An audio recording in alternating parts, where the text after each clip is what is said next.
This sports segment sponsored by A&D Automotive Group, located in Dothan and Enterprise.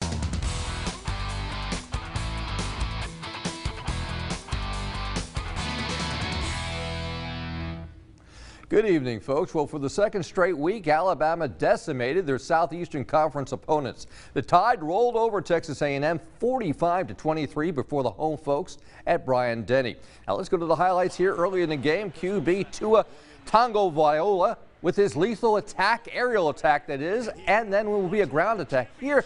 To a complete, what a beautiful catch by Devontae Smith for a 30-yard fantastic acrobatic TD. Remember that play. We're going to get back to it in just a few moments. Later in the first stanza, Tua calls his own number, makes it to the end zone.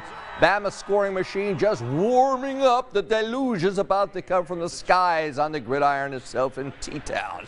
Third quarter, Bama has his foot still on the pedal. Henry Ruggs III, perhaps the fastest player on the team, into the end zone. Okay, you get the picture. Let's go to Coach Saban with his post-game comments.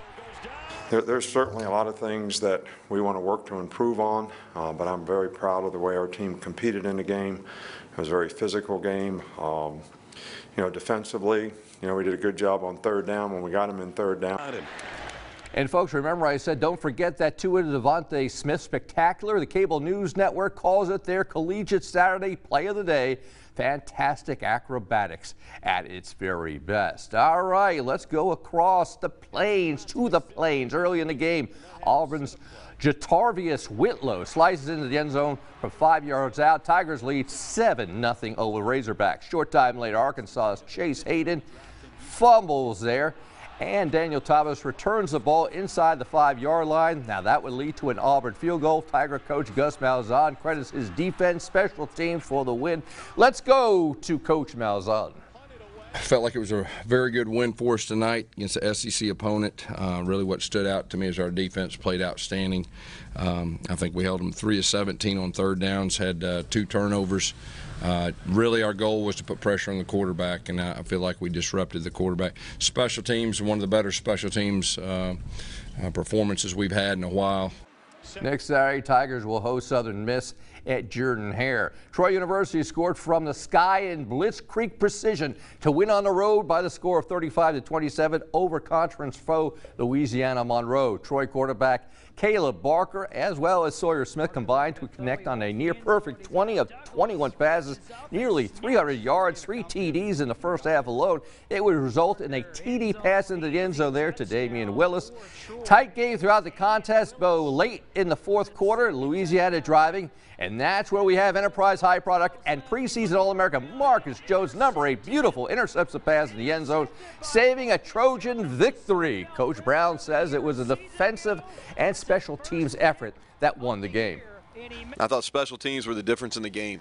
In a game where I thought both defenses played really well, I didn't think either offense played particularly well at all. Some of that might have been a product of good defense. I thought the special teams really provided the edge in the game for us.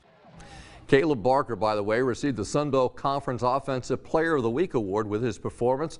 Now, following 2 weeks on the road, Troy returns home to the Vet in a game against Coastal Carolina this coming Saturday, 2:30 kickoff. Well, it was billed as one of the state's largest state volleyball tournaments ever. Now, over the weekend, Enterprise High hosted some 16 teams from Alabama and the Sunshine State at its gymnasium. Wildcats avenged its only 2 losses of the season, beating Class 4A number 2 ranked Providence Christian in the championship game of the Enterprise Invitational. Cats finished off a 6-0 tournament run and improved to 20-2 overall thus far in the season.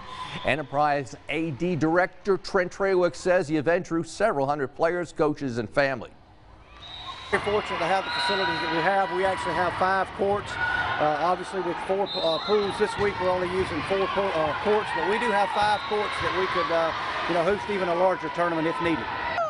Providence Christian Eagles finished the tournament as runners-up before losing to the Enterprise we just saw in the championship game. At the collegiate volleyball level, well, Alabama played arch rival Auburn on the gymnasium in Tuscaloosa. Tight match Sunday. Auburn fell just short at number 25, Alabama. The Tide won 3-1. The Tigers moved to 7-5 overall and a disappointing 0-2 in the SEC. This week, Auburn will be on the road in the Magnolia State to play Mississippi State on Wednesday night and then again against Ole Miss next Sunday. Race organizers say this year's BMX state races were a big success at Westgate Park. More than 200 competitors from throughout Alabama and more than a dozen age categories did take part as well. Let's move now to we have cross country running. Northside Methodist Academy hosted a cross country invitation over the weekend. The Independent School event drew 9 teams from Southeast Alabama as well as the Panhandle. Host Knights captured several medals. Organizers say Eastgate Park in Cowarts provides an optimum course for these runners.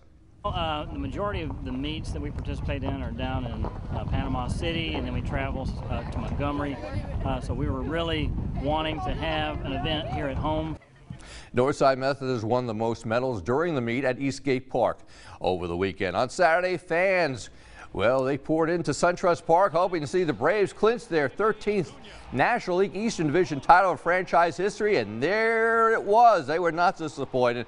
Top of the ninth, the Braves, Arodys Vizcaino gets the Phillies' Maikel Franco to fly out to left field. Celebration right there. You know, it's been some 5 years, in fact, since the Braves have won the NL Eastern Division crown. A lot of champagne in that locker room after the game.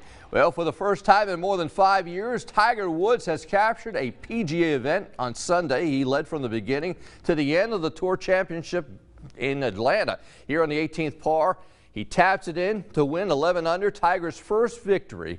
And this is pretty impressive since 2013. Ben, seeing Tiger once again, that was fantastic, capturing a PGA crown. Yeah, it felt like the early 2000s this weekend, except Alabama football is good now. Yeah, there right? you go. All right, thank you, Mike. Sure. We'll be right back, friends. Stay with us.